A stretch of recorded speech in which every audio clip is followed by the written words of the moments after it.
Hi guys, welcome back to my channel. Thank you for liking and subscribing. Please help me grow this channel so we can keep on reacting to more and more videos.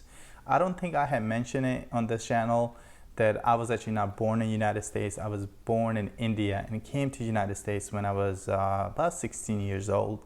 And therefore I do know a little bit about the United States, but not every single stuff that you just take for granted if you were born here.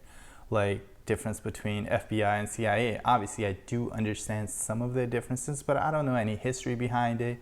I don't fully understand their roles they play in American society, really. So today we're gonna react to a video called FBI versus CIA, and we're gonna find out hopefully the video will explain what are the differences between FBI and CIA. So let's get right into it. You may not know the ins and outs of these two American agencies, but there is little doubt you haven't spent a significant amount of time enthralled by their actions, whether that is through the news media, documentary film, or regular old Hollywood films. Both are, to some extent, shrouded in mystery. That's exactly what I mean, guys. I know FBI, obviously I live here, you see it in movies. I know CIA in a sense that you see it in the movies and you sort of just know from daily news. That's exactly what I was talking about, so hopefully they'll really get into it.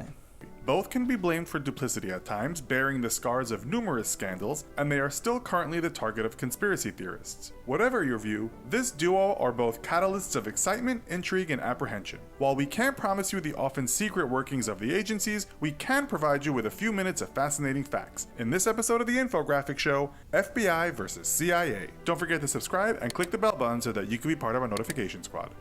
Guys, please go like and subscribe Infographic Show, the show that produced this video. Please help them out as well, since they're actually putting a lot of time into those videos.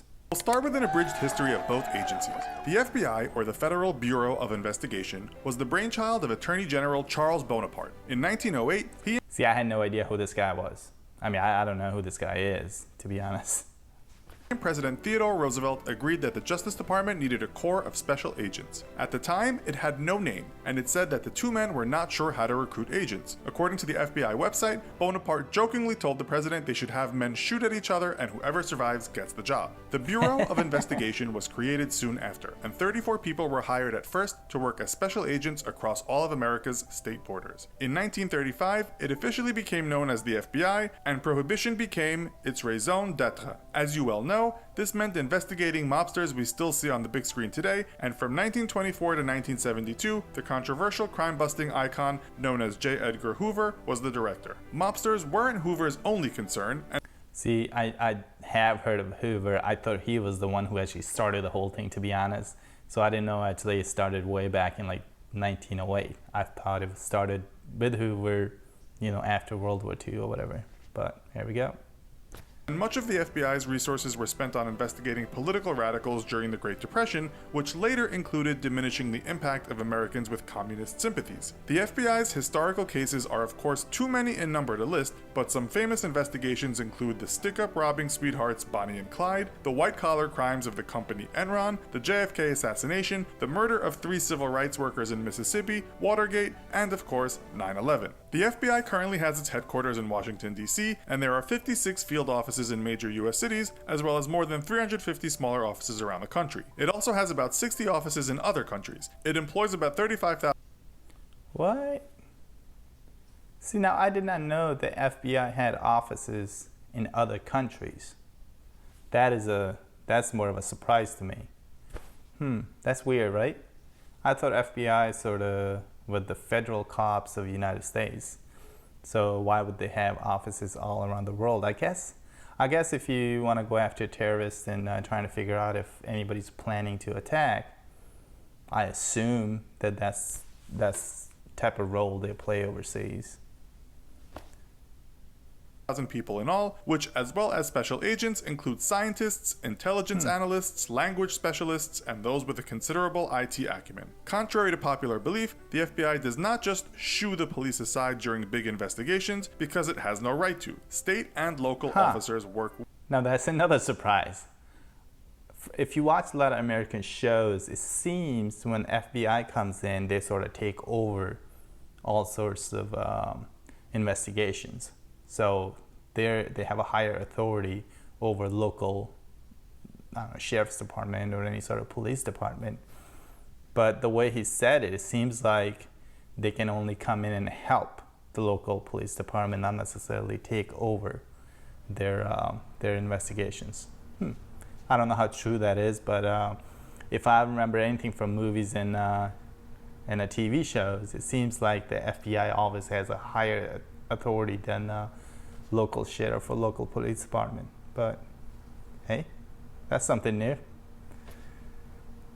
With the FBI. The Central Intelligence Agency, or CIA, was an intelligence agency focused on national security and not domestic crimes, though the twain can sometimes overlap. The CIA's main concerns are terrorism, weapons of mass destruction, knowing what dangers or political upheavals are happening around the world, this could be called spying, and more recently, cyber intelligence. Exactly it was created what I on thought July CIA was for. It's funny. I always thought of them as like, obviously they're known for like as a spy agency, that's what they are. So, you know, at least I knew that.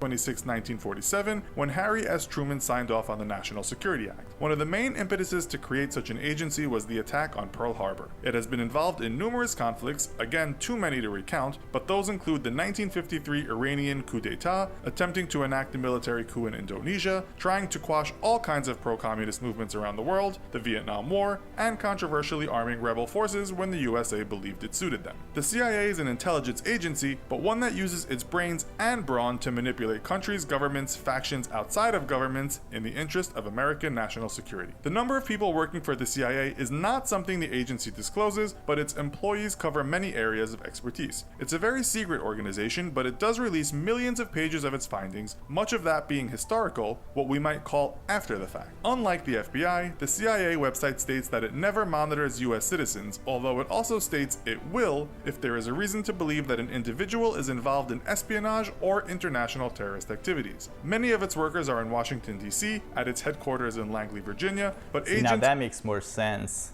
that CIA be more out on the world instead of FBI.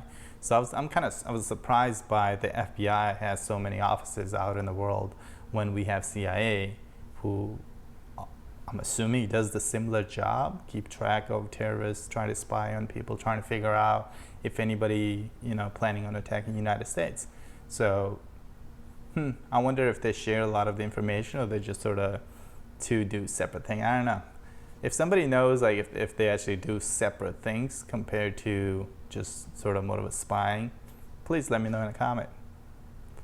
Are also stationed, often working undercover, all around the world. Do these two agencies work together? Well, this is also a matter of controversy, and people have written books that delineate a war between the agencies. The CIA's website states that the relationship is strong, as threats to national security come in all sorts of guises, and so information can be shared. That information might relate to drug trafficking, money laundering, organized crime, and terrorism. Nonetheless, after 9/11, a congressional report stated that because intelligence was not shared responsibly, a possible counteraction did not happen. The New York Times wrote, they failed to counter the threat from Al-Qaeda, even though they had known for years that its leader, Osama bin Laden, was determined to attack the United States. So, yes and no. They work together, but it seems the relationship may be somewhat difficult at times. The CIA is focused on collecting intelligence and cannot make arrests. On the other hand, the FBI could technically investigate a CIA agent and make an arrest if that agent violated federal.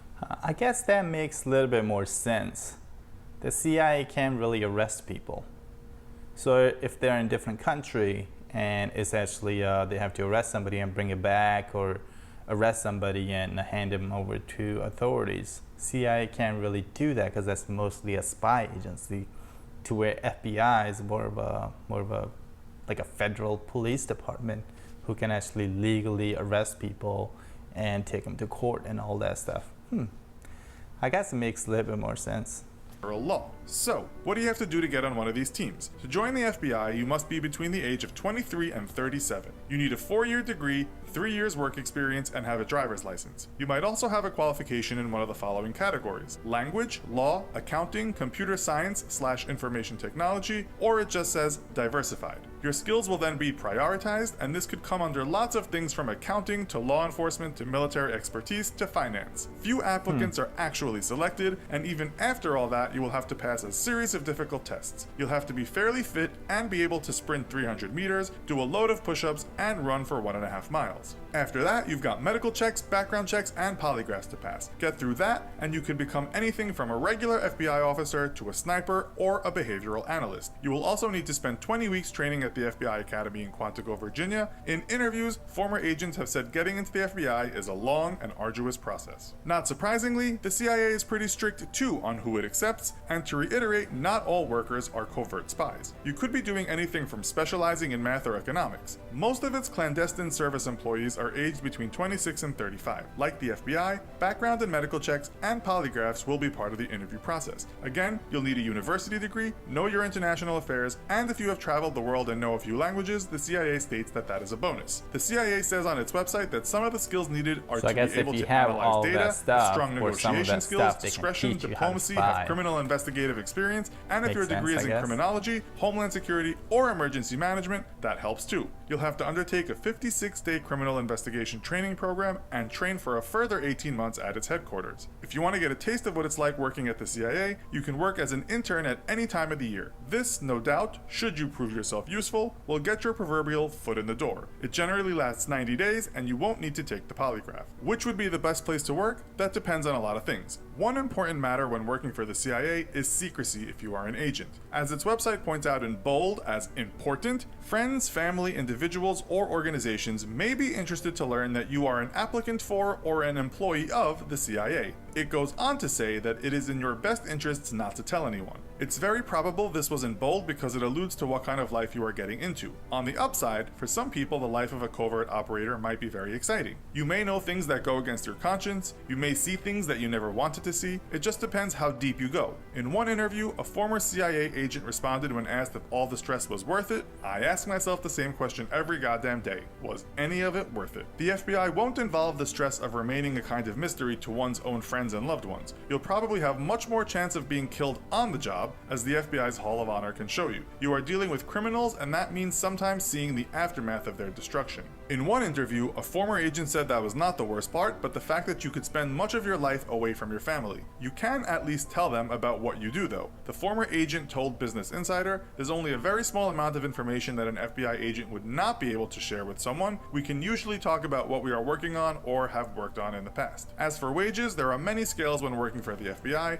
A new agent, according to one salary website, receives about $47,000, but a senior agent might earn more than $130,000 a year. A CIA website puts wages for special investigators anywhere from $74,000 to $137,000. Again, it really depends on what capacity you work for these agencies. All right. Well, that's different. I really thought he was really gonna do what separates FBI and CIA, and obviously he did some of it, but he mostly got into like a more like a broader discussion, not discussion, but broader, definitions of things. But it was still pretty entertaining. I definitely learned a few things. I did not know that FBI, I keep coming back to this, I did not know that FBI had so many offices in foreign countries. Definitely I know more about FBI and CIA now than I did before I started watching this video. So please like and subscribe to my channel, help me grow this channel so I can react to more and more videos. I do have a full-time job, so I try to find some time to record as many videos as possible. And it's actually, I record a bunch of videos, but then I just never have enough time to edit any of them. And when I do get some time, I try to put them out as fast as possible. So please like and subscribe, and thank you for watching, guys.